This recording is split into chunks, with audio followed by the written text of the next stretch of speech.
Good morning and welcome to this Invested in Queensland Investor Forum.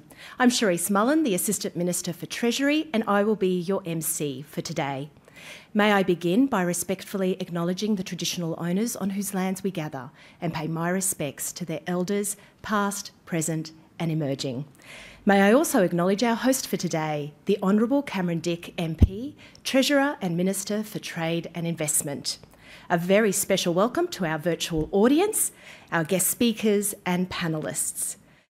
Our online guests represent a wide cross-section of areas, including airports, MRO, government, defence, developers and software providers.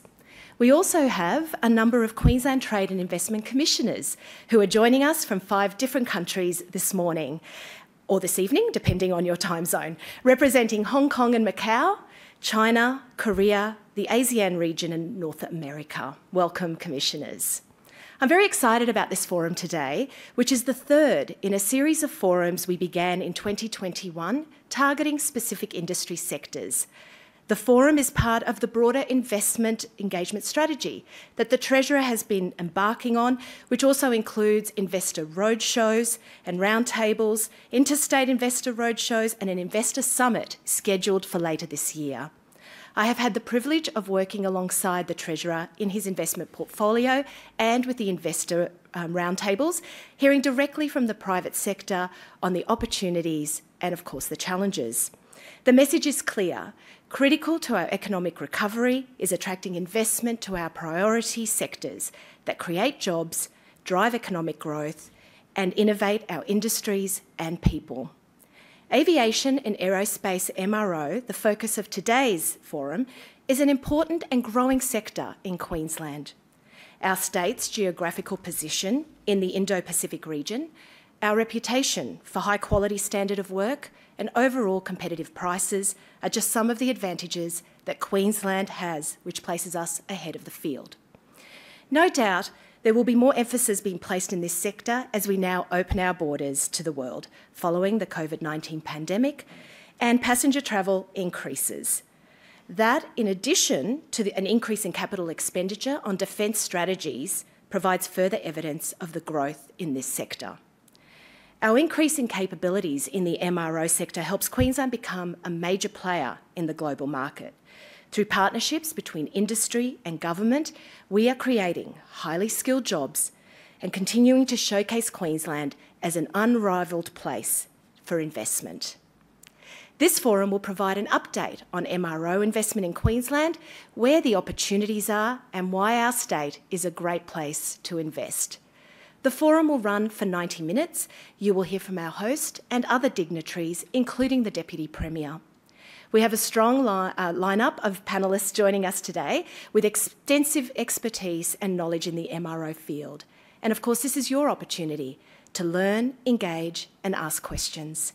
To set the scene, let's begin with a short video highlighting Queensland's investment potential. Following the conclusion of the video, we will hear from our host for this forum, the Honourable Cameron Dick MP, Treasurer and Minister for Trade and Investment.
We thought there was a real opportunity to train in Australia in some of the best conditions in the world for pilot training, to bring together a collaboration of great parties to do fantastic training in Queensland.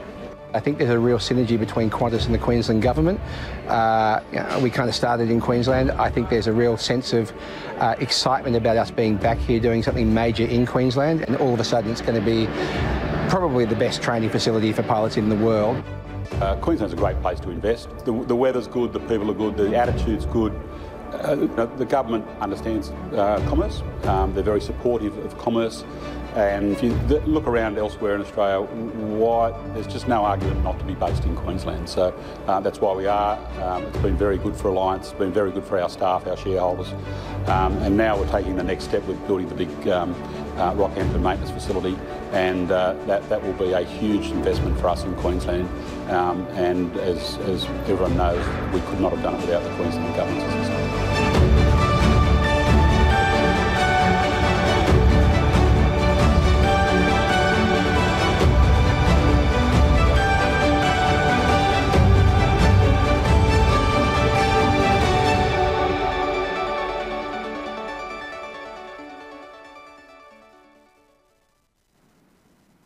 Well, g'day and welcome everyone, whether you're here with us in Brisbane, whether you're somewhere in Queensland, across Australia, or joining us internationally. We're so pleased you could join us today for our Aviation and Aerospace MRO Investor Forum. Can I begin my remarks this morning by acknowledging we meet on the land of the Yagara and Turrbal people, the first astronomers who looked to the sky to chart their path across the ancient continent we now call Australia. Can I acknowledge all of the distinguished guests here? Can I acknowledge my good friend, the Assistant Treasurer, Cherise Mullen, who's doing such great work supporting me in my role as the Minister for Investment, helping us to attract more investment across a range of industry sectors to Queensland. Can I acknowledge Air Vice Marshal Neil Hart, AM retired, Strategic Defence Advisor for Air for the Queensland Government. Can I join in Cherise in acknowledging all of those other dignitaries who join us and special guests online? And can I, of course, acknowledge our panel here today, who are going to do a great job for us, talking a little bit more about what Queensland has to offer when it comes to MRO. This is, I think, the third Invested in Queensland forum we've hosted as a government, our way to reach out to the investment and business community to tell you why Queensland is the place to be and the place to invest. I think, as many of you know, Queensland has long been the natural home for aviation in Australia. In 1928, Bert Hinkler ensured the first flight to Australia from England ended in his Queensland hometown of Bundaberg. A few months later, Charles Kingsford Smithy ensured the first flight from the US, from the United States to Australia, ended in his hometown, Brisbane. And this all came just 8 years after Qantas operated its first flight from Longreach to Cloncurry. Today, that pioneering spirit, that pioneering Queensland spirit, has been transformed into an aviation and aerospace ecosystem that rivals the best in the world. Successive Queensland governments have created a training and investment culture that gathers together the skills and businesses needed for a world-leading investment destination for maintenance, repair and overhaul. As I said, this is the third Invested in Queensland forum, investor forum we've held in our series, and today it's about all things aviation and maintenance. If you take away one message from today, let it be this: Queensland has everything to offer when it comes to MRO investment. For starters, Queensland has a long history, as you've heard, and a very deep understanding of aviation itself. In the most decentralised state in Australia, which stretches over 2,300 kilometres from Coolangatta in the south to the Torres Strait in the far north, you need an aeroplane to get around. From Cairns to the Gold Coast, Queensland is home to 4 international airports, with another 2 that host international military flights. In civilian and military hangars, MRO is already undertaken in Cairns, Townsville, Amberley and Brisbane, with a major new facility being built by our friends from Alliance Airlines in Rockhampton. Long before the current labour market shortages became an unexpected side effect of the pandemic, our government placed a high priority on delivering the skills needed for the industries we actively look to attract and retain, industries like MRO.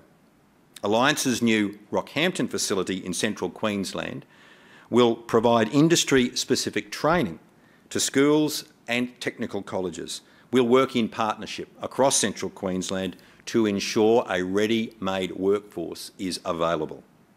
I've had the opportunity to be part of several milestones in the delivery of this important project. I don't want to steal Scott's thunder, he'll be talking a little bit more about this later, but it is an excellent case study, I believe, of what we can do to help investors in aviation and aerospace MRO. The same thing has been happening for nearly 2 decades at a school called Aviation High near Brisbane Airport. And we work with industry directly to get the very specific skills they require for their businesses. Boeing hasn't built a military aircraft outside of the United States since World War II. That was until now. At Wellcamp Airport near Toowoomba, that's about 100 kilometres west of Brisbane, Boeing will assemble an autonomous uncrewed aircraft as a stealthy multiple-role force multiplier for the Royal Australian Air Force. Previously known as the Boeing Air Power Teaming System, or Loyal Wingman, it is now known as the MQ-28 Ghostbat. Neil's going to explain a little bit more about how these names are chosen. Queensland's unique ability to provide a home for highly skilled aircraft engineering facilities in regional areas is a deliberate part of our government strategy, because it's part of our Queensland Government Aerospace 10-year roadmap and action plan. Queensland is home to the only large commercial common user drone flight test facility in the Southern Hemisphere as well. That's located at Cloncurry. Cloncurry, once again, leading aviation a century after Qantas first flew. That's in the northwest of Queensland. We are also one of the few locations in the world with the full range of capabilities needed to assemble, test and maintain advanced military and civil helicopters. We have delivered a series of specific purpose funds that, again, are deliberately designed to attract and retain high-value industries like MRO. Our government's invested in Queensland program, as well as our Jobs and Regional Growth Fund, have supported companies, including companies like Alliance Airlines. The same fund is also what we use, the Jobs and Regional Growth Fund, is the fund that we use to enable Jet Aviation Australia to expand the size of its Cairns MRO hangar to a 4,000 square metre hangar, supporting more than 40 additional skilled jobs in the far north of our state. Far North Queensland is 2.5 hours flight north from here. That means it is a lot closer to Asia, and that's what we want Queensland to be, the gateway to the Asia Pacific when it comes to aviation and MRO. The ability to perform an additional 24 heavy maintenance services there gives Jet Aviation a big head start in luring more business. We want the investments we make to support these businesses in getting work, not just from Queensland and the rest of Australia, but from around the world. That could be onshoring existing work, as Alliance is doing, and I want to acknowledge Alliance for bringing more maintenance work back home to Queensland. Or it could be bringing new opportunities to Queensland from other operators. COVID has taught us many things, but among the most important were the need for Australia to be more self-reliant and for businesses to have greater diversity when it comes to overseas markets in cases of unforeseen disruption. Both of these present big opportunities for aviation services, and our government is here to help you make the most of that. Queensland can offer these opportunities as a state because our world-leading health response to COVID-19 has enabled a remarkable economic recovery. We are not just simply ready for takeoff in Queensland, we are already soaring. Our health response means that Queensland still has one of the lowest COVID mortality rates in the world. Our economy is 6.3% larger than it was before COVID. Australia's GDP has grown by a little more than half that rate. We have added more jobs than anywhere else in Australia since the pandemic started, and our unemployment rate of 4.3% is the lowest it's been in 13 years. And at 11:30 a.m. today, we anticipate Queensland's employment rate to fall even further when the Australian Bureau of Statistics releases its labour force data for the month of March. This remarkable economic recovery has translated to a bounce in business confidence as well that is above the national average. And we could achieve all of this, because our government got the policy settings right when it came to COVID-19. We acted hard and we acted fast to crush the virus when it threatened our state and its people. And now our people are reaping the economic reward and dividend for their fortitude, their strength and their resilience. Queensland has a lot to offer business, and we welcome the enthusiasm, innovation and job creation that businesses bring to our state. One opportunity for business to work in Queensland is through our $520 million Invested in Queensland program. Invested in Queensland is designed to support large-scale investment projects, and its facilitators are champing at the bit to receive your application. This morning, you'll also be hearing from the Deputy Premier and Minister for State Development, Stephen Miles, from Timothy Foy from US investment bank Jefferies Group, and from Andrew Howard from Qantas. And before I close, I just wanted to return to Qantas once more. The Q in Qantas has always stood for Queensland. We are still very upset that Qantas relocated its headquarters to Sydney in the 1930s. We haven't forgotten. And we are determined now to get as much of that airline back to Queensland as possible. I'm so pleased we've been able to work with Qantas in recent years to expand what they can do in this state. That's good for Australia and that's good for the world. We now have the Qantas Pilot Training Academy also at Wellcamp near Toowoomba. We have the Qantas Flight Training Centre near Brisbane Airport, hosting nearly half the airline's simulators. And by far the most important from an employment point of view, we have the Brisbane maintenance base for Boeing 737s and Airbus 330s, and soon Qantas Group's A320s, which will onshore to Brisbane from Singapore. Finally today, thanks to Air Vice Marshal Hart, who will moderate today's panel discussion. If after all of this you don't think there's an opportunity for you to do business in Queensland, then you are simply not trying. But even if you have a fraction of the enthusiasm that I have for aviation, for aerospace and for MRO, we want you to get in touch with our Treasury, commercial and investment officials. We want to make Queensland the place for you to invest. And now we look forward. We look forward to a generation of opportunity in Queensland. In 10 years' time, our state will host not just the biggest sporting event in the world, but the biggest event in the world, right here in Brisbane, Queensland. This provides an unrivalled opportunity for us to showcase our state to the world. And that also means we can become a place, a destination of choice when it comes to investment.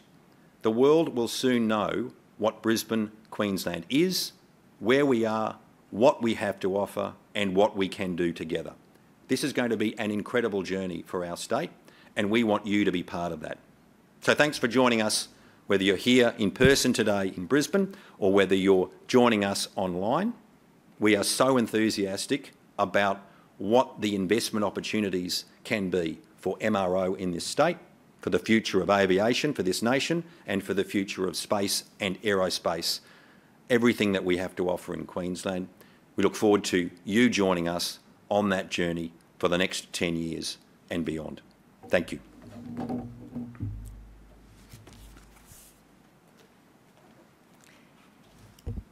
Thank you, Treasurer, for setting the scene. Definitely an exciting time to invest in Queensland. Now I would like to invite to the podium Mr. Timothy Foy, Managing Director and Head of Infrastructure from Jefferies Australia, to provide an aviation sector overview. Jefferies is the financial services company engaged in investment banking and capital markets, asset management and direct investing. Who better to provide us with an overview of the sector than Tim? Please make him welcome. Thank you. And I share the Treasurer's optimism with Queensland. Unfortunately, I have to go back to Sydney today to the rain. And but I'm back here on Monday, back up on the coast, because it's a great place to be. Yes, good morning. I'm Tim Foy. I run the transport and infrastructure business at Jefferies. We're a Wall Street bank. There's more than 5,500 of us. We used to say we're in 32 global locations, but in the work from home era, we're in 5,500 locations. Having said that, we equally like to get together. We like to go and see clients, and just walking around Queensland yesterday and Brisbane particularly, I'd say the CBD is alive compared to the other cities that I've been in, so it's great to be here. We recently served as financial advisor to QIC in the state of Queensland, helping secure Virgin's head office up here and investment. I've also spent time helping Brisbane Airport with making their second runway decision, which was a decision made around 2012 and only recently completed. I helped the state of the Sunshine Coast Council monetise their airport to help facilitate a new runway, and equally help Gold Coast Airport with their terminal development. Now, the one thing that's common with all that, it's all built on private capital, private infrastructure, supported through demand, supported through the policies that are in place with Queensland to attract people up here. So having said that, is sometimes in investment banking we look a bit gloomy, so I'm going to set the scene slightly with some gloom in the first two slides, but the gloom is really to demonstrate the opportunity investment that's available, that's coming up into Queensland. So the brunt of the COVID pandemic's obviously been borne by the airlines. They've suffered the most in terms of cash burn and in terms of hit, but they're still here and they're still moving forward. The other service providers obviously haven't had as big a hit, but what that tells us from an investment perspective is you can't keep going to airlines to push. Everyone's got to have a bit of give in the system. And then what we'll see further on in these slides is you can see that the demand drivers are there for the industry to support. One thing I'd say about forecasts is forecasts are always wrong. You can see the bounce back that's coming in expected. I mean, the local airport's here at 105% capacity today and this weekend, and I'll experience that later this afternoon, and rest assured, hopefully I'll get home. But I'm happy to stay here with a sunny, beautiful day in Queensland. The one thing that has changed radically in the pandemic is you can see air freight cargo and the importance that that has, and obviously planes are bringing in cargo more faster and stronger, and we're moving from a just-in-time inventory supply chain globally to a just-in-case, and then we're seeing more onshoring of facilities and manufacturing in each of the states. That's leading to more cargo flows globally. But having said that, is during this cash burn period, the airlines particularly have had to fund that cash burn with lots of debt, so we've got a little bit more debt burden. But having said that, we're at, well, record low interest rates. What this tells me is people are going to be more innovative to be able to drive more economic value for their businesses going forward.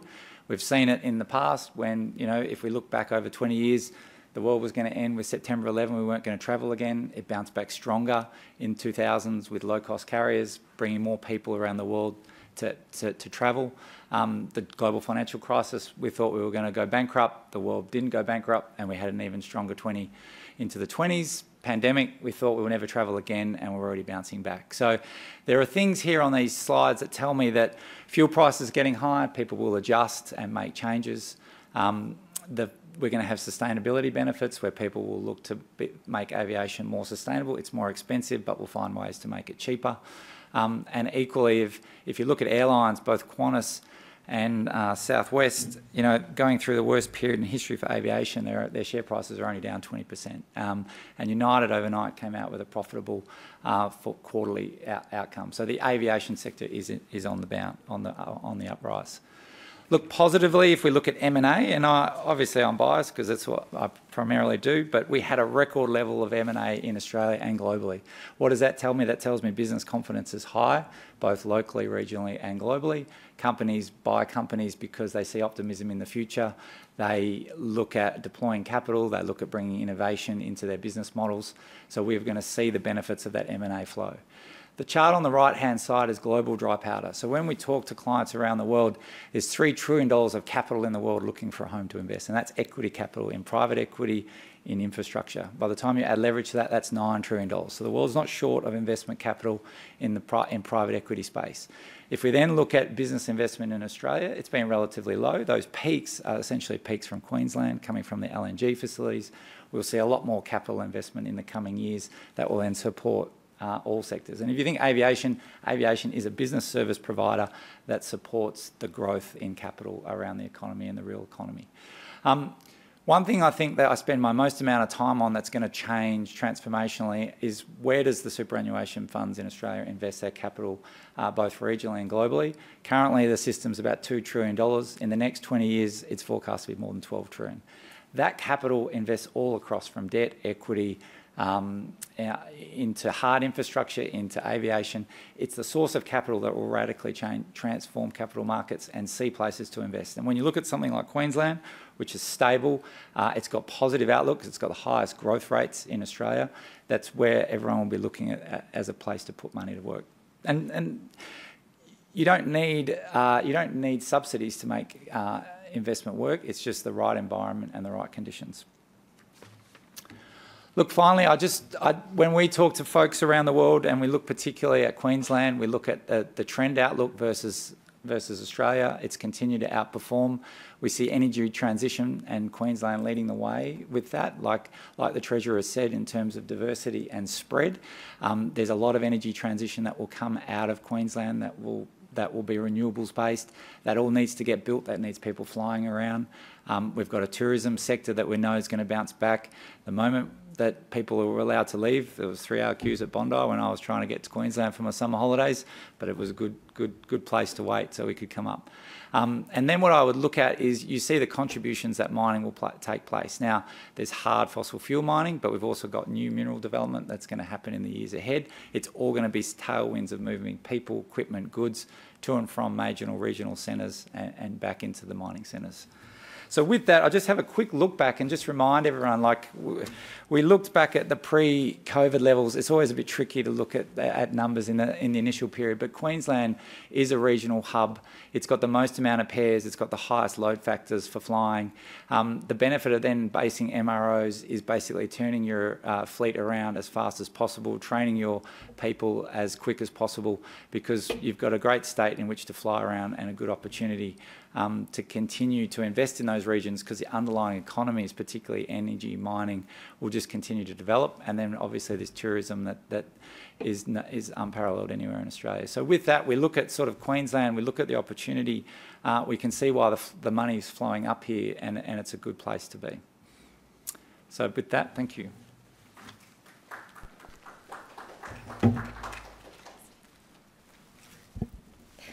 Thank you, Tim, for a really important overview. We now have a short video highlighting Queensland's MRO industry. Following this, we will hear from the Honourable Dr Stephen Miles MP, Deputy Premier, Minister for State Development, Infrastructure, Planning, Local Government, and Minister assisting the Premier on Olympics infrastructure, who is unable to join us in person, however has provided us with a pre-recorded message. The Deputy Premier will share with you why Queensland is the only investment destination and the pathways that the Queensland Government can provide you for assistance.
Good morning. Thanks to the Treasurer for inviting me to share a few words with you today.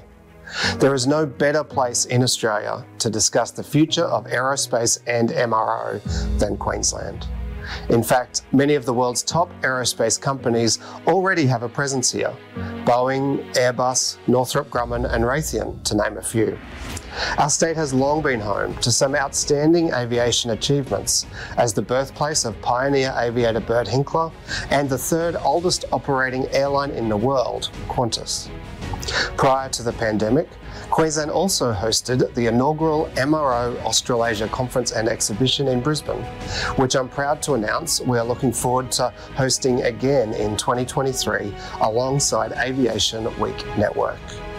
Our government recognises the importance this industry has in our economy. Over the next decade, it is predicted the global engine MRO demand alone is to reach more than $474 billion, with 33% of this demand focused on the Indo-Pacific region. Queensland is in prime position to take advantage of this opportunity and to capitalise on the strong post-pandemic demand for international travel. We continue to focus on training for the aviation sector, building on the work of Aviation Australia, the Qantas Group Pilot Academy and the Qantas Group Flight Training Centre. There's no doubt Queensland is well positioned to be a hub for aerospace in the Indo-Pacific region. We are creating the right environment to attract even more investment to Queensland through our $3.34 billion Queensland Jobs Fund, which is focused on creating jobs across a number of priority industry sectors, including aerospace. We are also helping small to medium businesses achieve internationally recognised certifications through the Defence and Aerospace Industry Development Fund. These certifications will not only increase their competitiveness for supply chain opportunities, but will be vital to securing international defence and aerospace contracts. Queensland has built a strong aerospace foundation of which we are proud. An example of this is the Queensland Flight Test Range at Cloncurry. I'm pleased to announce today that we will relaunch our Queensland Aerospace 10-year roadmap and action plan. The roadmap highlights Queensland's capabilities in providing high-value niche services, including training, manufacturing, MRO and uncrewed aerial systems applications for military and civil markets. The sector is growing, and we want to leverage the MRO market forecast in the Indo-Pacific region over the next decade. Importantly, it sets out this government's long-term strategies for the industry. By 2025-26, we expect to employ around 5,400 highly skilled people in the aerospace industry in Queensland. And by 2028, we want the Queensland aerospace industry to be recognised as a leading centre in Australia and Southeast Asia. Although I'm unfortunately unable to join you today and to continue this conversation, I am confident that the expert speaking panel, led by Queensland's Strategic Defence Advisor for Aerospace, Neil Hart, will expand on and discuss the exciting opportunities and challenges that will drive the aerospace industry's growth in Queensland. Thank you and enjoy the rest of the forum. Thank you. Our next presentation is provided to us by Mr. Andrew Howard, Manager, Production Engineering and Customer Services, Maintenance and Component Workshops, that's quite the job title, from Qantas Engineering, who will give us his insights from an airline point of view on the key question, why Queensland for MRO? Qantas is synonymous with quality and safety both in the domestic market as well as internationally, and these valuable insights will benefit us in further understanding the MRO sector. Please welcome Andrew. Thank you. So it's approximately 20 years since Qantas made the decision to relocate its heavy maintenance facility to Queensland, and its relocation of the 767 fleet at the time, and it was being prepared for the onshoring of the 330 maintenance, which was a new fleet established in 2002. So some of the advantages we found of relocating to Brisbane in particular for our MRO facility is significant real estate opportunity. We moved the most of that work from the Sydney hangars, which are about to be relocated for terminal space. So real estate is a very large appeal in the Brisbane precinct. We also find its current circumstances aside, it's generally easier to attract people to Queensland compared to Sydney and Melbourne. As I mentioned, the circumstances are slightly different. We find also in Queensland, as previously mentioned, we've had ongoing government support since the beginning, and I can talk to some of the current events a little later on. We also find that the industrial stability here is very good. I've worked in other states in this industry, and I'm very pleased to reflect that our industrial stability in Queensland is very good. So some of the challenges we face as an MRO is we're an MRO attached to an airline, but we don't take the work for granted. It is easy to relocate a base maintenance work to other MROs, primarily in Singapore or Hong Kong, which I would describe as our larger competitors. So we're very clear on the need to be competitive, and there's a number of ways that we do that in our industry in Australia. We do that by our hourly rate, for example, is somewhat higher than some of our competitors. Some of our key advantages are our turnaround time of aircraft. So if aircraft are considered from an asset management point of view, if we can do the aircraft, for example, 5 days shorter turn time than our competitor, then that's 5 days of that asset utilisation that the airline get back. And when you multiply that over 3 checks back to back, there's 15 days of flying, and you're nearly at one hull that you don't have to purchase to maintain your flying. So these sorts of things become very important when we're educating our customers. If they look at just the hourly rate alone in isolation, they're not taking the true cost of the event into consideration. And that's something we spend a lot of time working with our customers and helping them understand. And that's led us to get some very large third-party contracts with some offshore operators, and they've gone very well, and we're very pleased to been able to have the opportunity to do so. With the current Jetstar work that we've just finished with our first year of the 320 heavy maintenance in Australia, that's, again, we compete for that work as a true commercial venture. It's not assumed that group benefit is applied from the outset. In fact, I would describe bidding for Jetstar work is harder than bidding for outside third-party work outside the group, which is only a good thing. So we currently have received an RFP to continue that work in Brisbane. It's gone very well, and we have onshore aircraft that would otherwise have been done in Singapore MROs.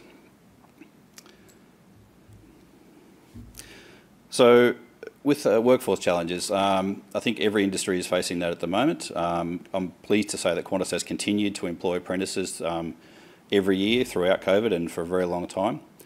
This year we've employed 40 apprentices in the entire Qantas group, of which 20 are to be based in Brisbane. And I was very pleased to be part of the selection process for that, and I'm very, very much looking forward to working with these people in our business. They're very, very keen.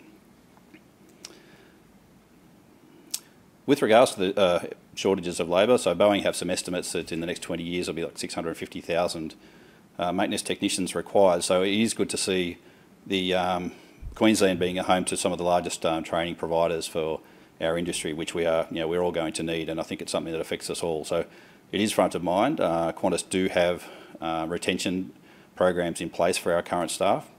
We do find that, like other industries, some staff during COVID took the opportunity to retire early or to move to other industries. So it's probably the top of our list of focus at the moment to continue to grow our business. With regards to the future direction for our industry, we see a couple of items that sort of come to mind, particularly the new aircraft such as the 787 and the A350, which Qantas operate the 787 and as part of Project Sunrise would operate the A350s. Being composite aircraft, the heavy maintenance and repair schemes are significantly different to aluminium-based aircraft. So there's a very large significant reliance on different non-destructive testing techniques, different parts of the maintenance program, and any repairs that are done to those aircraft are very, very different to the traditional aluminium built aircraft. Another opportunity we're doing a lot of work with is the ability to optimise data that we have. It's easier than ever to get data to analyse, and we've done a project with Palantir and Airbus, who have a product called Skywise, which allows us to mine and analyse our data extremely powerfully, and we've just completed a project on that. So I see that as a very large focus for our future, where it allows us to plan our predictive maintenance very effectively, so we don't react to it when we find it. We've done everything in place to make sure those repairs are carried out quickly. As I say, turnaround time is probably our key KPI for our industry. That's pretty much it for me, and I'll hand over. Thank you. Thank you, Andrew. That was a really insightful presentation. We would like to now share a relevant case study with you, and we will be joined by Mr. Scott McMillan, the Managing Director of Alliance Airlines. Alliance Airlines was founded in 2002, focusing on the fly-in, fly-out resources industry. Originally commencing with 3 aircrafts, the company has expanded to a fleet of 40 and employs more than 500 staff. With the new MRO facility being constructed in Rockhampton, this company is recognising the growth of the sector and the need for regional communities. Can you please welcome Scott?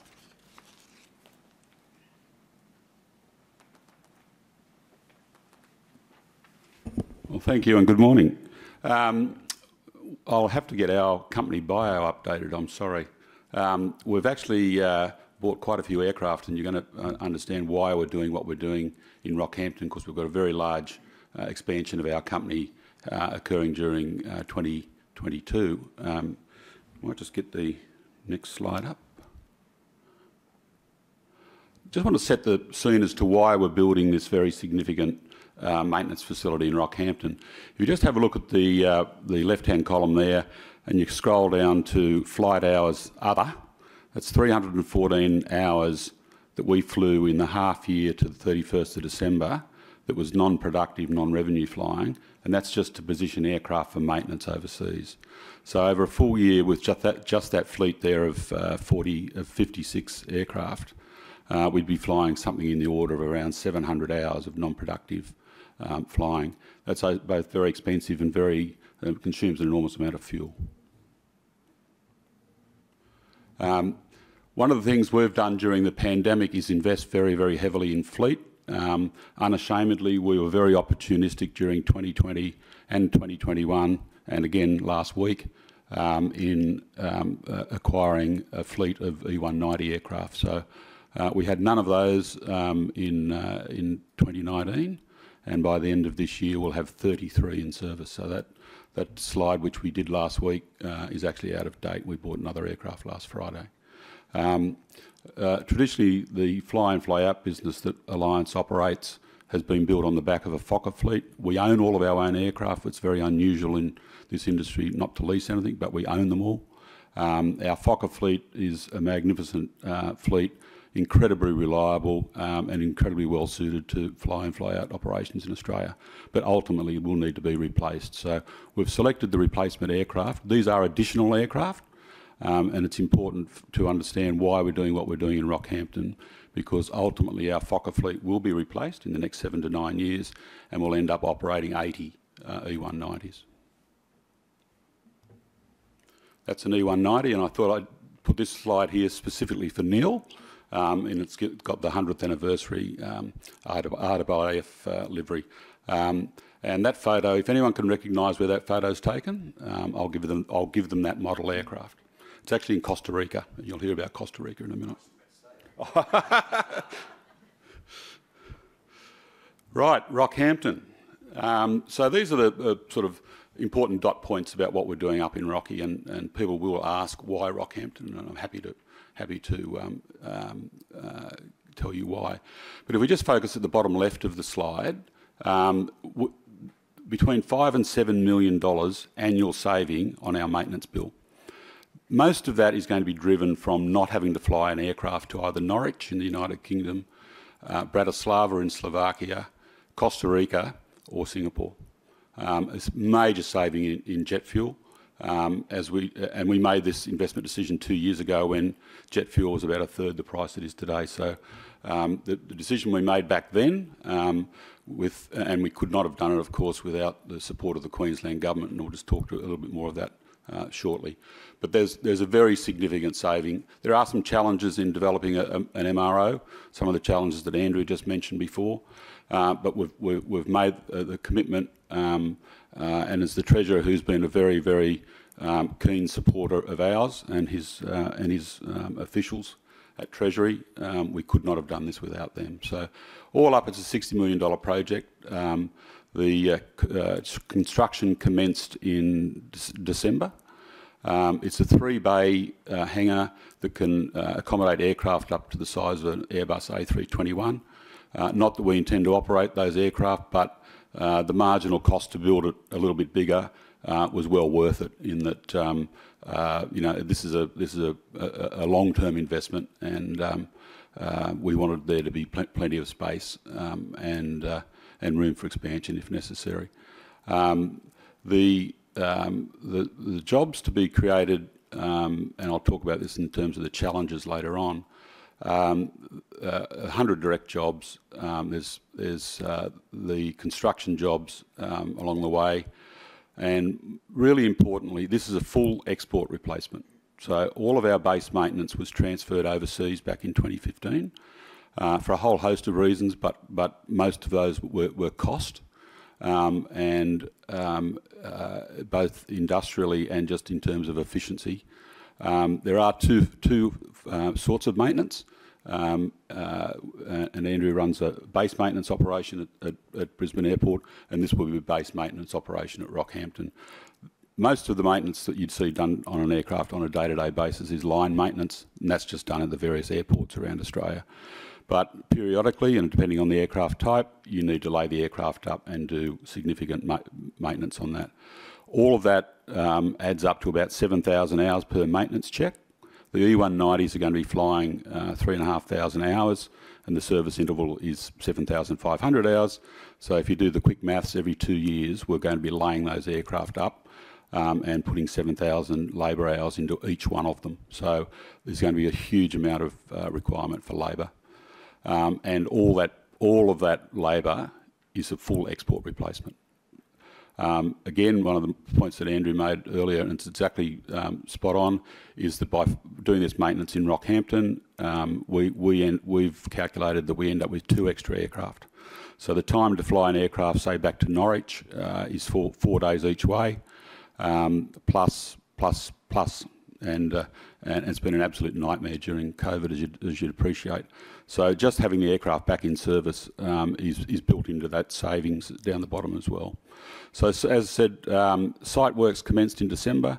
We're running, the weather's been very kind to us in central Queensland, unlike southern and northern Queensland, which has been quite wet. And we're running about 3 weeks ahead of schedule. I had the pleasure of being up there 2 weeks ago with the Treasurer, and I think it was pretty impressive. And most of those walls we saw being constructed went up on Monday. So it's a very, very quick construction. So all the concrete work is obviously being done on site. It's a new way of building, and most of the steel fabrication is being done here in Queensland as well. The recruitment. So and why Rockhampton? Well, Rockhampton Airport is 2 miles north of the Tropic of Capricorn, and that means we qualify for NAIF funding, North Australia Infrastructure Facility, which is a Commonwealth Government funding structure. It's very important for us to have that low cost. We generate all of our income in regional Australia, and we feel like we've got to give a bit back. We were founded here in Queensland literally 20 years ago last week, and whilst we operate nationally and internationally, and I'll show you some maps just shortly so that you can understand the scale of the business. We just feel we've got an obligation, and also in the national interest, to bring all of those jobs back onshore. So we'll just get off the Rockhampton facility and just we'll just bypass that. It's a Fokker 100. So there's two parts to our business: the fly-in, fly-out operation, and that's that map there. So all of those little dots all over the map, all over Australia, are mines. Some of them are towns that are not mines, but there are mines nearby.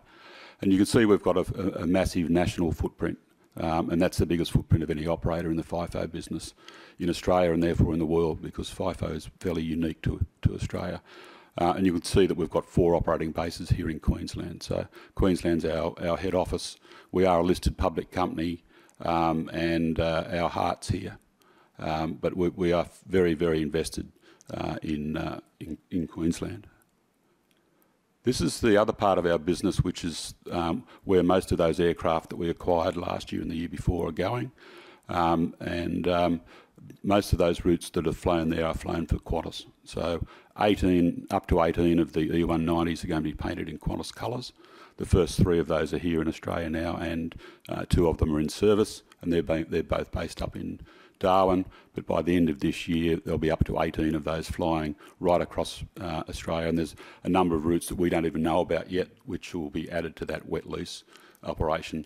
And so you can see from a flight, the way to understand again why we're doing what we're doing in Rockhampton and bringing everything back on shore is in financial year 21 we flew 38,000 flight hours, and by the end of this calendar year we'll be flying an annualised 137,000 hours per annum. So we're quadrupling the size of the business. That's just our fleet, with our 2 liveries, our own and the Qantas livery. And I'll just very quickly go through the challenges, and I think the panel will talk about a number of these shortly. Recruitment, that is going to be I think the recruitment and training we could almost run together. It's our single biggest challenge. We do have someone out already recruiting in Central Queensland. There's 79 secondary schools in Central Queensland. We've already visited 20 of those, and we're recruiting apprentices for the commencement of the operation in Rockhampton in January of 2023. And it's really gratifying to see the number of young boys and girls in grade 11, particularly, they're the people we're targeting, and the commitment that they want to bring to aviation.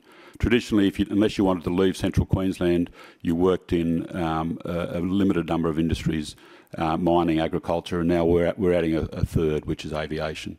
One of the challenges, and I do acknowledge what Andrew said earlier as well, the industrial environment in Queensland has always been very good, and I think there's a get-it-done ethic here that doesn't exist in other states, and it's a very important part of why we're here. In terms of infrastructure, we've got a solar array on the roof of this facility, and just to give you an idea of how big it is, you can fit the playing field of Lang Park inside it 1.5 times. So we can play a game of rugby league or rugby union indoors. The infrastructure at Rockhampton Airport is being built up to help us, but we're also going to be feeding a very significant amount of electricity back into the grid, and we're also going to be self-sufficient with water. And the great thing, I think, and the Treasurer and I have discussed this on a number of occasions, are the number of support organisations that are already talking to us about saying, hey, we want to come and support your fleet because we know your fleet will grow to 80. We know that other people that operate Fokker aircraft in this part of the world will eventually phase them out, and the E190 will become the dominant aircraft type in the 100-seat range.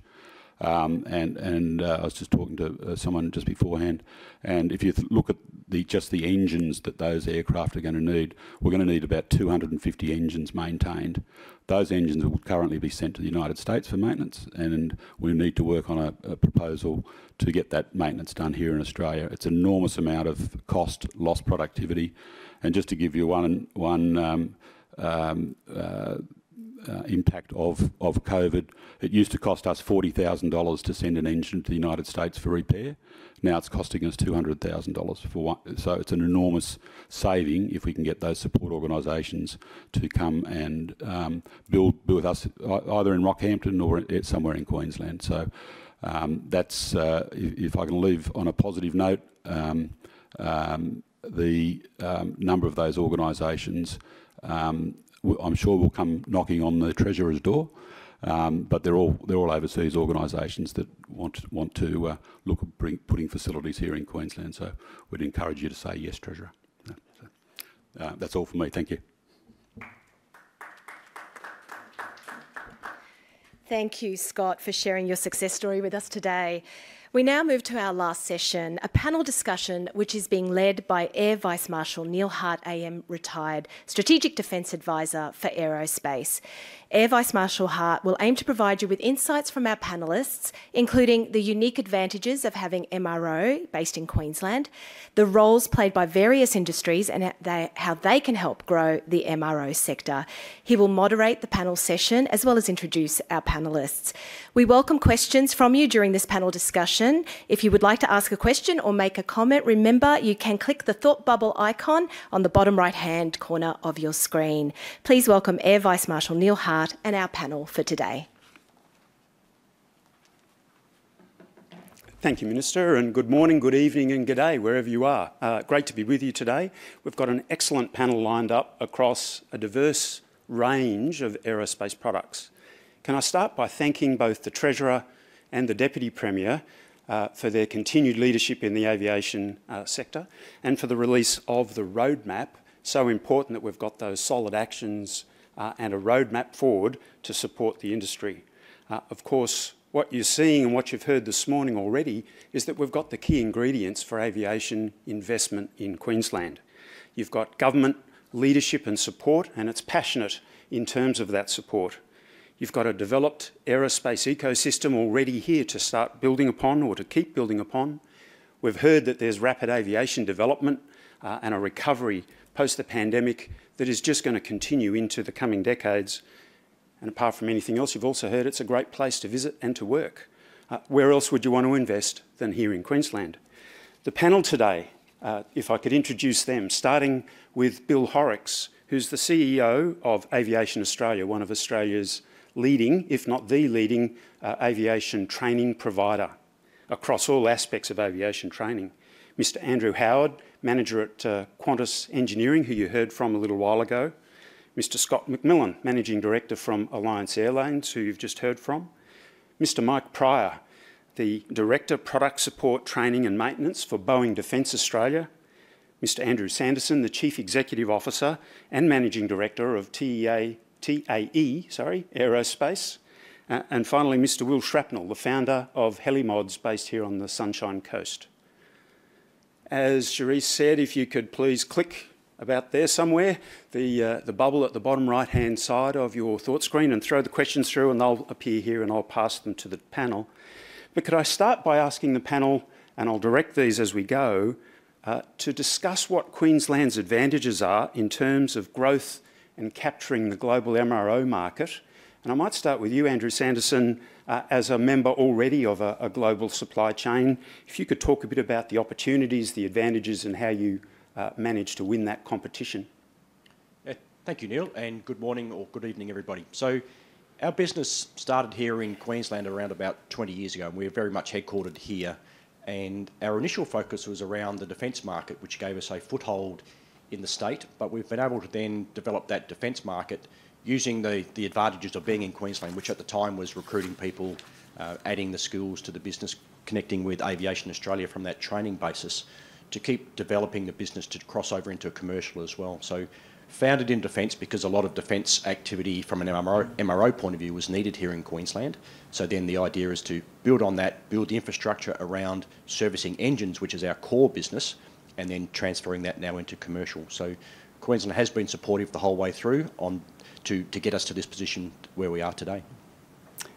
Will Shrapnel, your company is a leader in modifying and upgrading helicopters and other aviation platforms, and you've had a big local focus. You've invested a lot in digital so that you've got high quality and rapid changes. Yep.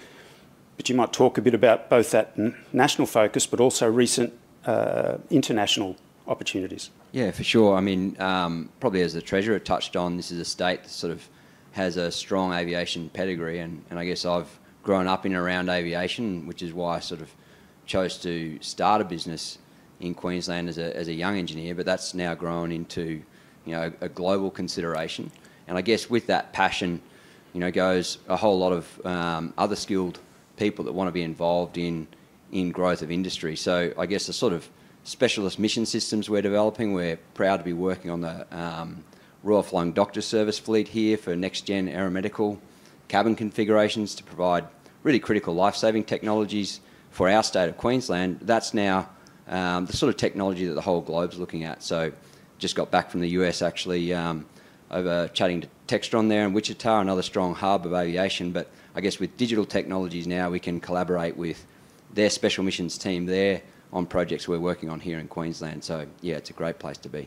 So not just aviation opportunities, but also digital opportunities for people to be a part of your team. Yeah, for sure. I mean, I guess you know, the pandemic settings were such that we just couldn't travel like we used to, so we really doubled down on our investment in digital and the sort of technologies we're using there to collaborate with international teams. So I guess developing digital twins of aircraft on production line or in service, and then being able to develop mission systems into those aircraft and share information and insights with global teams. It's a great time.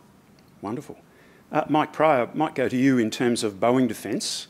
Obviously, there's been a decision to manufacture the Ghost Bat here in Queensland, in Australia, and not let it get subsumed up into the big US parent, but also ongoing support for a number of fleets across the Air Force. You might just talk about the advantages there. Thanks, Neil. And firstly, to the Treasurer and Assistant Treasurer, thanks very much for the invite to participate in the panel today.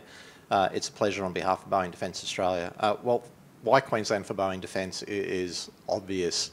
Our headquarters is here in Brisbane CBD. We employ over 850 folks in the CBD alone in a growing organisation, and like everybody else, recruitment and training is quite the challenge that we have at the moment. Amberley, of course, is a super base for the Defence Force. We maintain at all levels the Growler and Super Hornet fleet at Amberley, and of course the mighty C-17, which is all over the news recently with Tonga support, Afghanistan obviously, and so those airframes have to have a higher level of availability to make sure that they can continue to meet the government's needs anywhere in the world with that. Of course, we also do, and a few people may not know, we do all of the deeper maintenance and modifications for the E-7 Wedgetail, a 737 variant out at Amberley, which is a non-traditional type of deeper maintenance and modification because those aircraft get cut all the way down, they get opened up, the tails cut off, and some significant unique modifications requiring some very detailed skill sets, and they are literally a strategic asset and a national asset for Australia. Very, very important. The Ghost Bat is all across the media. Don't love the name, don't hate the name. Named after a bat that actually teams and hunts at night. The autonomous teaming capability of the Ghost Bat, or the ATS as we still refer to it internally, is a significant part of its capability. With that, of course, we have partnered with the Queensland State Government and Wellcamp and the Wagners to build a 30,000 square foot facility up at Wellcamp to manufacture the Ghost Bat. Still getting used to rolling the name off my tongue. But by the time we hit 2027, the production rate of those aircraft, like the Treasurer said earlier, the first in over 50 years for Boeing in Australia, is actually going to exceed annually some of the fleet sizes that some of the other airlines represented here today have in their total fleet. So huge amounts of opportunity. But also in Queensland, a few people realise that we support the Singaporean Chinooks that are out at Oakey, and we have, there is 10 brand new Chinooks for the Singaporeans out at Oakey that we do from line maintenance to base through to deeper maintenance. That was a stand-up program just over 12 months ago, and the Singaporeans needed to deploy their aircraft to exercise Wallaby in Rockhampton about 4.5 months after that we started that program. So we took a brand new workforce from a standing start and in 4.5 months brought them up to speed to be able to support the Singaporeans for 9 weeks out of Wallaby in Rockhampton, which I thought was a great achievement. The federal government, of course, has bought 4 more Chinooks in Townsville. 2 of them are there now.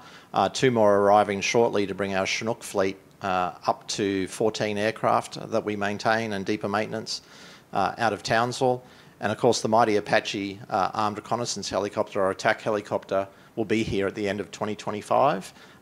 Queensland is going to be absolutely critical to that combat aircraft or armed reconnaissance aircraft, and whether it be Oakey or likely Townsville will have a significant footprint for Queensland with that. One of the overlooked things for Queensland is, and it was talked about before regarding wasted flight hours, every aircraft that we maintain, of course, aircraft need MRO when they fly, they need MRO when they don't fly as well, so it's a constant problem. But as soon as we fix them, the test flying and the ranges and the airspace available in Queensland for Defence to actually fly and test fly its aircraft are literally second to none. all around Australia. Hopefully we're going to get to a stage where the Ghost Bat will be flown and test flown out of Queensland airspaces to get it out of where it currently is, but with all of the other platforms. And if you look at it from a Singaporean perspective, the airspace that they have to fly outside of Oakey here in Queensland is literally bigger than Singapore itself. So there's a huge amount of attractiveness. And my last comment would be, we've seen a bit of a reversal in our MRO space, that in recruitment, that people that traditionally wanted to go from the regions into the bigger cities and were attracted by the bigger cities are now wanting to actually stay and remain regional. So targeting, developing, training them within those regional areas or with where our MRO is, near Toowoomba, near Oakey, near Townsville, near Cairns, near Amberley, and near Brisbane is really important to us if we're going to be successful in the future. Great, thanks, Thank Mike. Another question then comes to the all-important workforce. We've heard from several players that we've got a mature and established workforce, but the demand is only going to keep increasing, and obviously in aviation and other aerospace, the demand for talent and the training is quite high level. So the question, perhaps starting with you, Bill, at the end there, engineering talent. How are we partnering with higher education to deliver a pipeline of engineering and STEM talent and also develop new advanced repair technologies like has been done in Singapore? Well, thanks, Neil. Let me start out by saying there's a common theme, not just in aviation here this morning, but the fact that a number of organisations are celebrating their 20th anniversary, and that includes Aviation Australia. So we're in our 20th year. We're established to support the industry here in Queensland, the aviation industry, but over the 20 years we've grown and we're now across all states, and we're responsible. Our focus has been in the 20 years in training of technicians, in training of those aircraft maintenance engineers who will work in the MRO sector. It's of more recent times, and going to your question, that we've partnered with tertiary institutions to not just provide the vocational training that we match against the airworthiness regulations, so that an individual graduating from us will be able to work towards becoming a licensed aircraft maintenance engineer in the shortest time as possible. But we've also, as I say, working with tertiary or universities to develop programs that matches the practical application of that with the educational academia that comes with the universities. So there's both CQU here in Queensland, Griffith University, and also the University of Southern Queensland that we are developing programs with, where those who wish to, both international students and domestic students who wish to look at the practical side of aircraft maintenance engineering and apply that into the aero skills and the aerospace technologies, can then graduate with a higher qualification and move into both sectors.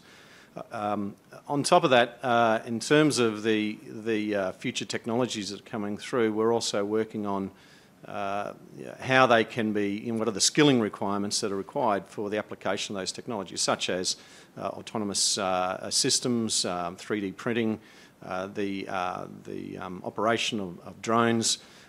We are looking at all of those areas and what are the new skilling requirements that are required, in particular also EVs, electronic vehicles. So that's the work that's currently underway at the moment. Perhaps any of the other panel members would like to talk about some of the programs they've got that help bridge STEM and those other programs into careers and training. Andrew Howard, Qantas obviously has an approach and a high demand for specialist skills. Are there any good examples you could provide?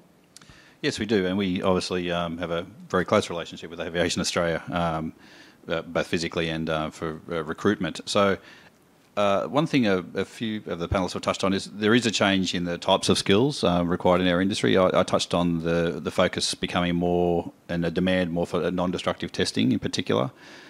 We see ageing aircraft requiring more structures, for example, than avionics type staff. So the skill mix has changed slightly over the years and is aligned with the general age of the aircraft being maintained. That said, there are the main specialist program that come to mind is non-destructive testing. There's a lot of new techniques for the new carbon aircraft requiring new equipment, different training. that is a very narrow field, and the lead time for someone to become qualified is quite significant, and it is a pinch point in your business when you need something to be inspected before you continue. So I'd cite that as probably a focal point of technology and changes in our training requirements. Andrew Sanderson, in terms of engines and components, is there a different set of skill sets or a different challenge? Yeah, it is actually, Neil. So our business is there for the overhaul or the deeper maintenance of engines rather than line maintenance. So it's more of a down at that deeper component level. So we don't need all the licensed aviation skills, but we do need great hand skills. And our focus has been to work with Aviation Australia, and we've brought on 10 apprentices this year, for example, but we give them a skill set associated with the heavy maintenance of engines, turbine engines, turbofan engines or turbo shaft engines. So the challenge is getting those people, getting the skills learnt as quickly as they can to become effective for us, because the good thing about being in our industry at the moment, with the growth happening for defence but also commercial, is that we continue to need those people. So our links into schools, our links into Aviation Australia are pretty important to bring those people into our business to make us sustainable or resilient as a business. And that's a key feature for us, or a key focus for us going forward. Will, a different challenge that you've got, you talk about digital twins, which aren't well understood, I don't think, outside, but visiting the Helimod factory, what I see is augmented reality glasses and Microsoft HoloLens products, 3D modelling. What's the challenge for you in terms of growing those specialists and then having them cross over into certified aviation product? Yeah, so, they're new and emerging skills for sure, but like really powerful, particularly around collaboration. So the 3D tools we use, I guess, to represent either modifications or changes, and really in any aircraft deep modification program, there's a lot of disassembly, reassembly.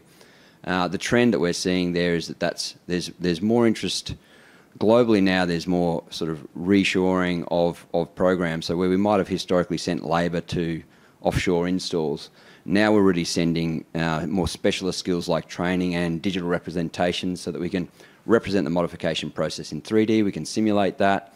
We can collaborate in that environment. So they're really opening up new export opportunities, even though a little bit less labour export, a lot higher technology export, which is really increasing our reach. So a lot of those skills, I guess, they're frontier sort of skills. So I guess it's up to all of industry to invest there. But there's a lot of strong backing at a state level for investment in those skills, and I guess exploring where those skills are and how we actually develop and train those skills, which is just so important for the future of industry. Right. A lot of the South Pacific sees Queensland and Brisbane as an essential partner in terms of providing them a range of personal and other manufacturing services. So there's a question here about how can Queensland position itself to be an Indo-Pacific centre of excellence for aviation and more broadly for the aerospace industry. I'll open that to Scott. Thank you. Yeah, that's a very good question. Plug for Alliance here. We're a member of the Association of South Pacific Airlines, and there's about 90 members. The association's based in Nandi, and so we have a 6-monthly interaction with all of the Pacific carriers, and most of them fly to Brisbane. So there's a natural link between the Pacific Island nations up to Melanesia, Micronesia and Polynesia, all to come to Brisbane. We're in regular contact with most of those airlines. We don't provide a huge array of services to them, but we do provide them with wet lease services when their aircraft are either out of service for planned maintenance, or if there's been a cyclone or there's been a disruption to their services. So we've got some really good links to the Pacific, and I know just in what we've been doing with our Rockhampton project, and whilst we initially we've done all of our maintenance forecasts and all of our business forecasts on really just looking after our own operation, there's a very significant demand for those services to be provided to the Pacific carriers, and I know that Jet Aviation up in Cairns do a wonderful job for a lot of those Pacific carriers. But I think that's for all of us on the panel and for the Queensland government, we should never forget our backyard is the Pacific, and those people out there are very, very reliant upon the services of their own aviation companies and the services that we can provide to those aviation companies. So I think that's historically been the case, and certainly going forward is going to be the case with all the new types of aircraft that are coming into the region and so on and so forth. It will all come back to the fact that we've got, and a great plug for Aviation Australia, we've got some of the best training facilities in the world. There are very few training facilities in the Pacific, so there's going to be a lot of people wanting to come and train here in Queensland and also get the physical work done here. Others on that? Mike? Yeah, thanks. Defence industry's got a unique take on this in respect of, unless you don't have a TV, the current challenges in the Indo-Pacific region are not going away for the next few years, and the uncertainty of the region. And on that, and particularly companies like Boeing Defence or other prime defence contractors, we now have a unique opportunity to work with our parents, largely all of us from the United States, so that we establish regional support bases, both for MRO, which is a big one, and also for training, because every time something may happen in the Indo-Pac region, if we are all reliant on our big brother or our parent in the US to actually take an aircraft back there, whether it be heavy repair, whether it be to train their own personnel to meet their own pipeline, I think we're going to create a single point of failure or success that may not meet the demand of the region. And although Boeing has over, or Boeing Defence Australia has over $450 million annually in supplier contracts, and 50% of those being SMEs, and a lot of those in Queensland, it's the scale and the risk that goes with that we need to look at to do different. And on the scale, if we look across, unlike the airlines that are represented here, if we look across our defence fleet, we've got 6 of these, 10 of those, 20 of those. We don't actually have scale that make it attractive for small SMEs to even respond to some RFIs or RFTs, because if it costs them $1.5 million in tooling and they're going to get 5 things to repair each year, it just doesn't make sense to them. But if we combine that with our northern neighbours that have similar or same aircraft, all of a sudden we get to a scale position which makes it sensible to use Australia as a regional hub or an extension of our US parent. On the risk side, what we have to avoid, and whilst it's good to use a series of SMEs, if everyone costs in risk, we get margin on top of margin, which actually makes it untenable at some point in time. So working collaboratively together to accept and understand where the risk points are, but potentially have relationship-based contracting where we don't cost that risk. But if a risk materialises, we have an understanding of how we're going to deal with that at the time to keep us competitive in this region. I think that's really important. Fantastic. Bill? Just to add on to the aspect of training, as mentioned before, Aviation Australia established to support the industry, focus on aircraft maintenance engineering. Our programs have been tailored to support training for the Pacific region. We have students on an annual basis travelling to Brisbane to train with us, and our focus is very much on meeting not necessarily just the airworthiness regulatory requirements and the educational requirements that we have here in Australia, but also those of the particular country that we're working with, whether it be in the Pacific region or even beyond that.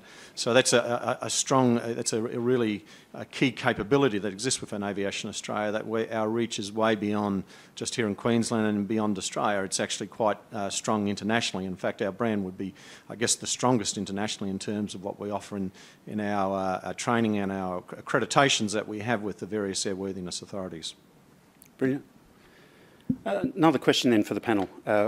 What can Queensland do to take advantage of the MRO opportunities as international travel opens up and the aviation industry's recovery gathers pace? And so we'll start with you, Andrew.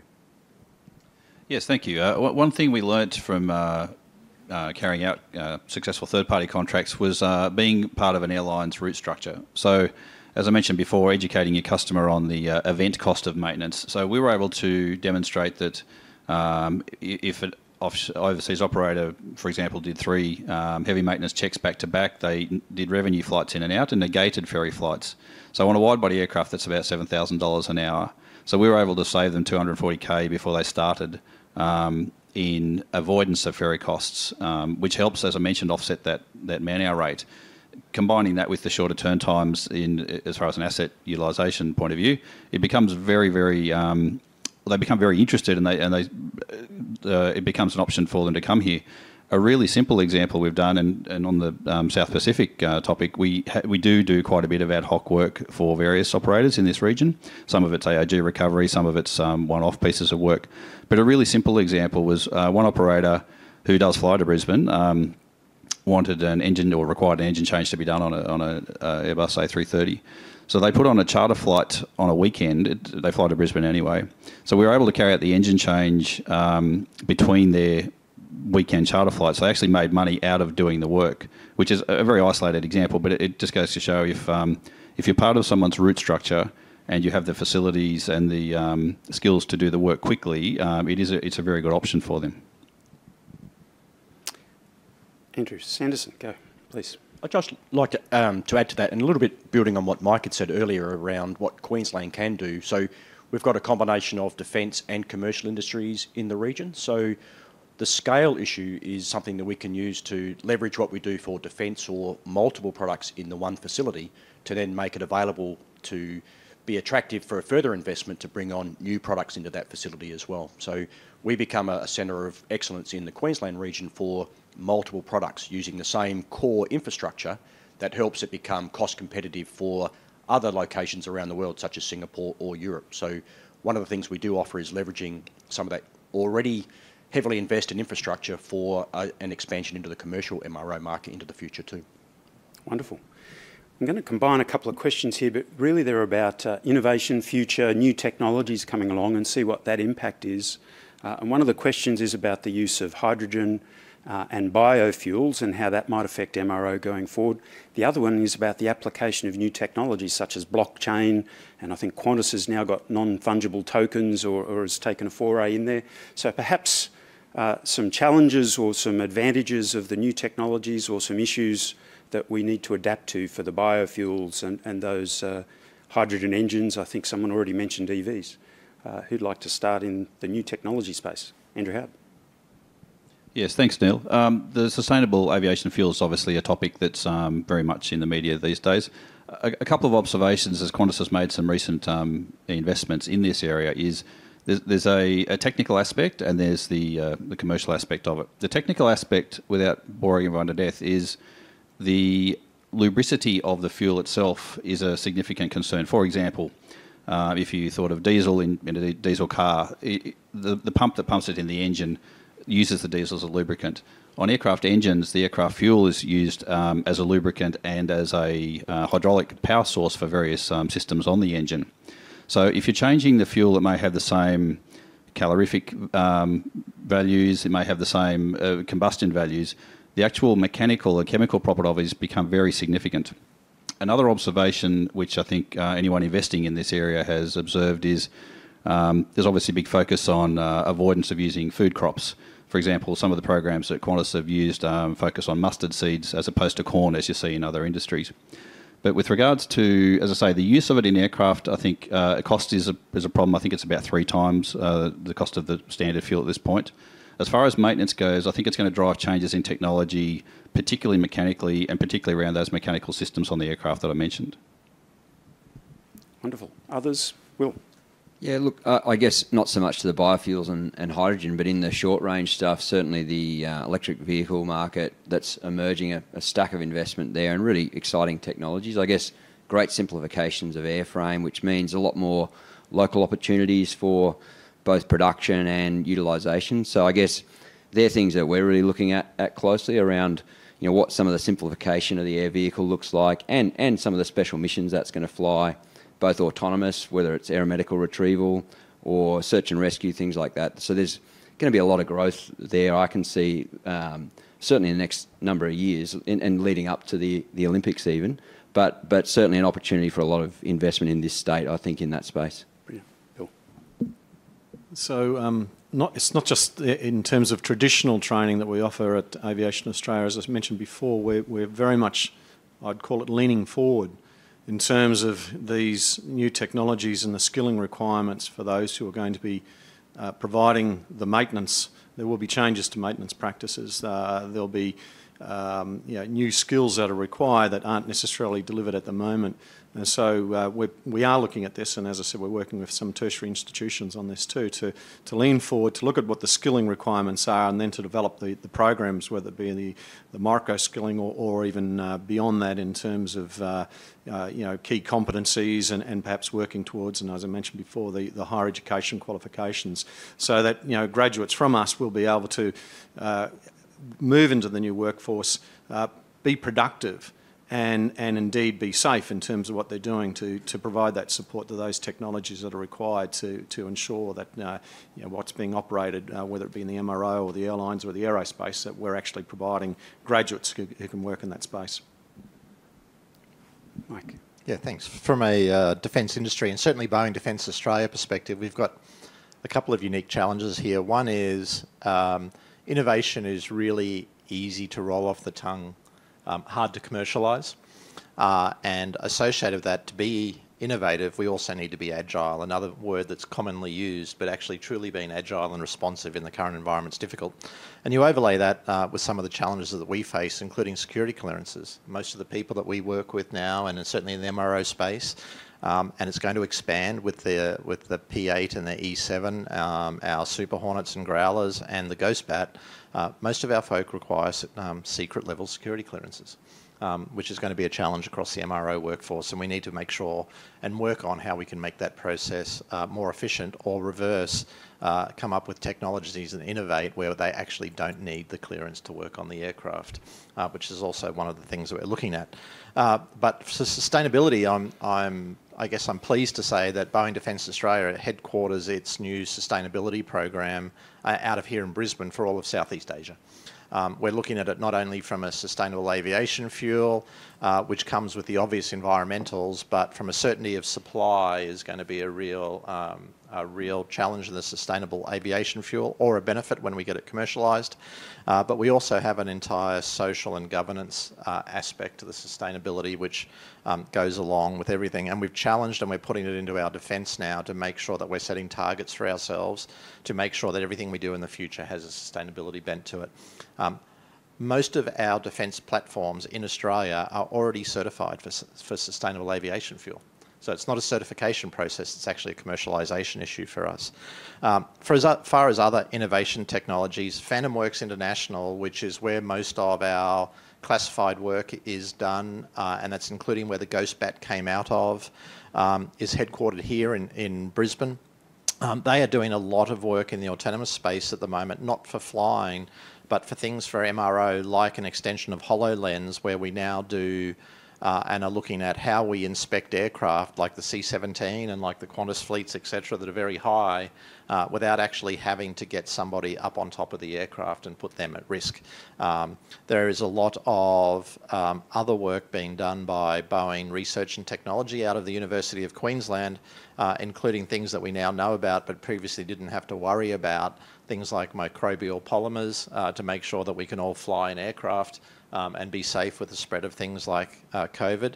And we've recently had our BR&T samples fly on the International Space Station, because the next big thing in defence industry is, of course, space and space ops. And we're going to have to learn very quickly, although we've got a lot of technology and know-how coming out of the United States, it's going to be a very quick speed of uptake of change in Australia for us to get used to space ops, including how we operate and survive in space environments, including we have recently manufactured and designed a lunar terrain vehicle, which sounds very cool and is very cool for lunar surface, but it's not so much about the vehicle itself or the surface of the moon, but in space it's learning how we actually look after things in a space environment.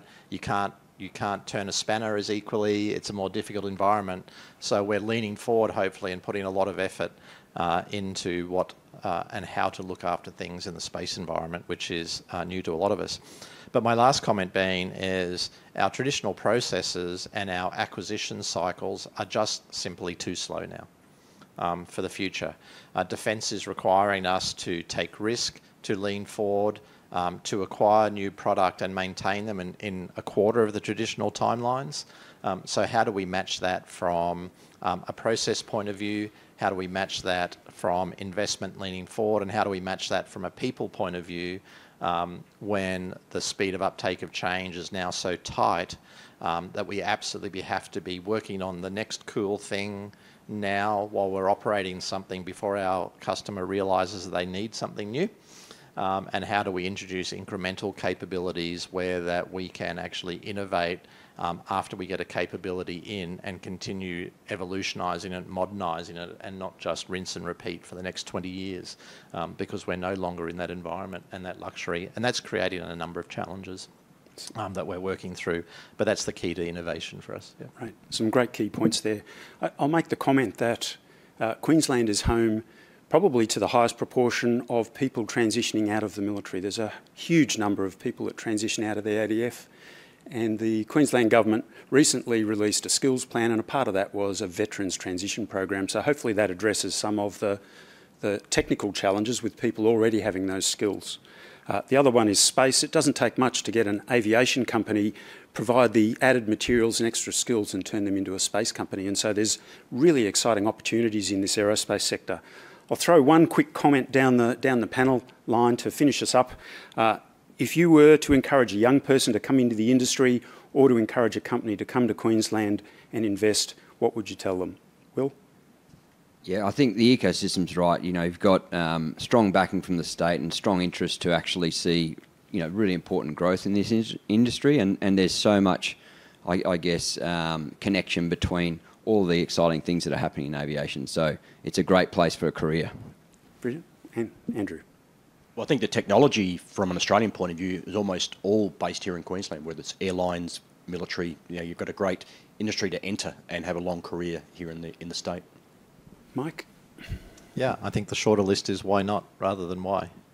There's very few reasons as to why not to come to Queensland from an organisational point of view. I think COVID has proven that. It's been seen to be a good place to do business, very much a safe haven. And like Will was saying, the ecosystem and the opportunities for anyone coming into the aviation sector at the moment are probably the broadest I've seen them in my career over the last 25, 30 years. Brilliant. Scott? Well, Queensland's a great place to live. To just look out the window behind us here, it's fantastic. But aviation, for a young person to get into aviation, it's a very, very dynamic industry. And if you look here at Queensland, we've got, you know, general aviation right through to the big military aircraft and all that sort of, and the broad domestic and civil aircraft. Great place to live, great industry, and encourage everyone to take up apprenticeships. We're all going to be competing for the same people, so and Bill's going to have to train them all. So, yeah, come and join us here in Queensland. Andrew Howard.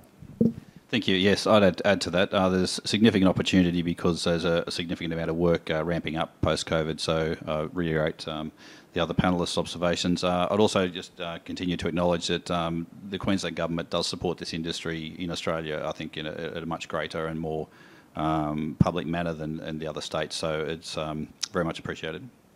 Cool. At the start of this year, we've had no shortage of those wanting to enter into the industry with our vet and schools programs. Each year it grows. This year we've had the most number of students wanting to participate in a career into the future. This year also we've employed our first female aircraft maintenance engineering initiative. The most number of females ever wanting to enter into the industry as aircraft maintenance engineers. And you know why? It's all about the opportunities, the employment opportunities, working on leading edge technologies. So that's what's available, and indeed we're getting the numbers through. So there's no shortage of those wanting to take up employment opportunities. Great. Look, my thanks to the panel. I think that's been a wonderful conversation as we've gone forward, but it's only the start of the conversation. If you need to follow this and follow more, please do follow up with us, and I look forward to welcoming you to Queensland at some point. Cheers. Thank you, Vice Marshal Neil Hart, and panellists for sharing your thoughts, advice and insights. Thank you also to our audience for your many questions. Unfortunately, due to time constraints, we may not have been able to address all of your questions. However, we will ensure the panellists have access to these for follow-up contact. We are now coming to the conclusion of the forum. I would like to thank the Treasurer, our speakers and presenters today, as well as all our guests online who have taken the time to join us. I hope that this forum has been beneficial to you. A recording of this forum will be made available shortly on the Invested in Queensland website, as well as being shared with you with a follow-up email, which will include details on how you can get more information or ask any further questions on anything you have heard today. Thank you for having me as your Master of Ceremonies. I hope you enjoy the rest of your day and have a safe and happy Easter.